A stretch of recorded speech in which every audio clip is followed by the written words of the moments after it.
فوجی امداد مختص کیے جانے کے بعد تصادم کے خطرے میں اضافہ ہوا ہے چین۔ یوکرین کے لیے امریکی امدادی پیکج کی منظوری کا ولادیمیر زیلنسکی کی جانب سے خیر مقدم۔ وال اسٹریٹ جرنل کے رپورٹر کے جیل میں رہنے کی رپورٹ کے بعد امریکی محکمہ خارجہ کی ماسکو پر تنقید۔ وائس آف امریکہ واشنگٹن سے اہم خبروں کے ساتھ سعدیہ زیب رانجھا۔ چین نے بدھ کے روز خبردار کیا ہے کہ امریکی کانگریس کی جانب سے تائیوان کے لیے $8 بلین کی فوجی امداد مختص کیے جانے کے بعد تصادم کے خطرے میں اضافہ ہوا ہے۔ وزارت خارجہ کے ترجمان وانگ وینبن نے کہا کہ میں اس بات پر زور دینا چاہتا ہوں کہ امریکہ اور تائیوان کے فوجی تعلقات مضبوط کرنے سے تائیوان کی سلامتی نہیں ہوگی۔ چینی وزارت خارجہ نے کہا کہ امریکہ کو تائیوان کو مسلح کرنے کے اقدام بند کر دینا چاہیے۔ وانگ نے متنبع کیا کہ اس سے تناؤ اور آبنائے تائیوان میں تصادم کے خطرے میں اضافہ ہوگا۔ امریکی کانگریس نے یوکرین، اسرائیل اور تائیوان سمیت اتحادیوں کے لیے $95 بلین کے امدادی پیکج کی منگل کی رات حتمی منظوری دی۔ دوسری جانب امریکی وزیر خارجہ اینٹونی بلنکن 1 سال سے بھی کم عرصے میں اپنے دوسرے دورے پر آج چین پہنچے۔ وہ حریف طاقت کے ساتھ روس کی حمایت سمیت کئی اہم مسائل پر بات چیت کریں گے۔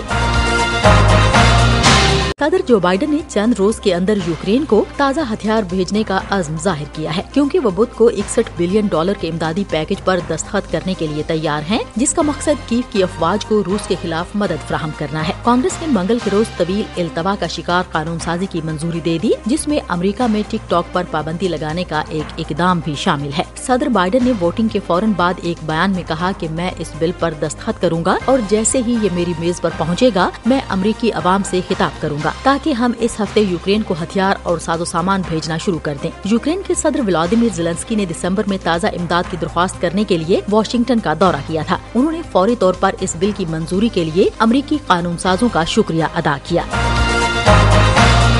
وال اسٹریٹ جرنل کے رپورٹر ایوان گریشکووچ کے جاسوسی کے الزام میں کم از کم جون کے آخر تک جیل میں رہنے کی رپورٹ کے بعد امریکی محکمہ خارجہ نے ماسکو پر تنقید کی ہے۔ ماسکو کی ایک عدالت نے منگل کو ان کی اس اپیل کو مسترد کر دیا، جن میں ان کی سماعت سے پہلے کی نظر بندی ختم کرنے کی کوشش کی گئی تھی۔ 32 سالہ امریکی شہری کو مارچ 2023 کے آخر میں رپورٹنگ کے دوران حراست میں لیا گیا تھا اور انہوں نے 1 سال سے زیادہ عرصہ جیل کی سلاخوں کے پیچھے گزارا ہے۔ گزشتہ ماہ ان کی گرفتاری میں 30 جون تک توسیع کر دی گئی۔ اس فیصلے میں انہوں نے اور ان کے دفاعی وکلاء نے بعد میں اپیل کی تھی۔ روسی شہر میں ان کی گرفتاری نے روس میں صحافیوں کو ہلا کر رکھ دیا، جہاں حکام نے اس بات کی تفصیل نہیں بتائی ہے کہ جاسوسی کے الزامات کی حمایت کرنے کے لیے ان کے پاس کیا ثبوت ہے۔ گریشکووچ نے ان الزامات کی تردید کی ہے۔ امریکی حکومت کا کہنا ہے کہ انہیں غلط طریقے سے حراست میں لیا گیا ہے۔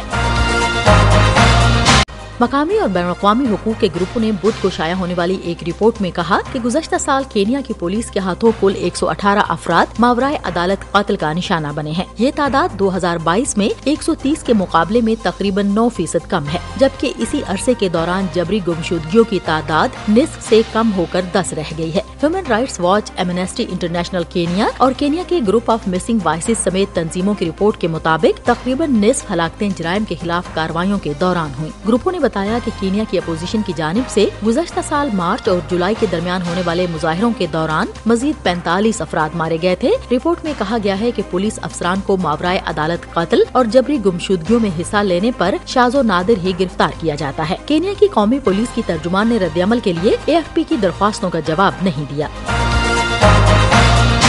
امریکہ واشنگٹن کی اردو سروس سے خبروں کا یہ بلیٹن اب ختم ہوتا ہے۔ میں ہوں سعدیہ زیب رانجھا اور ایڈیٹر تھیں بہجت جیلانی۔